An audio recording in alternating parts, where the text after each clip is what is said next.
Welcome to Luca and Miguel. Enjoy the video. In this video, I will explain how to make a cheese Danish. First, let's gather our simple ingredients. You'll need 1 sheet of puff pastry, about 8 ounces of softened cream cheese, a 1/4 cup of granulated sugar, and 1 egg.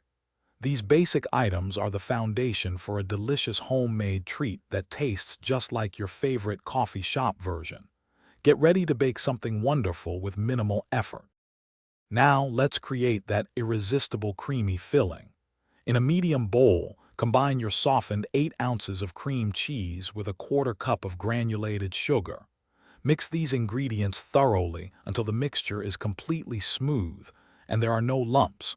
For an extra touch of flavor, you can add about 1/2 teaspoon of vanilla extract. This simple step ensures a perfectly sweet and rich center for your Danish.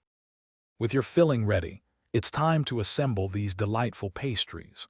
Unroll your puff pastry sheet and cut it into approximately 3 by 3 inch squares. Place about 1 tablespoon of the cream cheese mixture onto the center of each square. Then, carefully fold 2 opposite corners of the pastry towards the center, overlapping them slightly, and press down firmly to seal.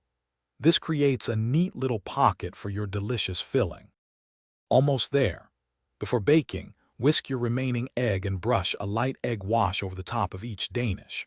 This will give them a beautiful golden brown color and a lovely shine. Bake your Danishes in a preheated oven at 400 degrees Fahrenheit for about 15 to 20 minutes, or until they are puffed and golden. Let them cool slightly before enjoying your homemade treat. For more great tips and deals, including a fantastic book on financial wisdom, check the description below. Thanks for watching and please subscribe. It's the best investment you'll ever make.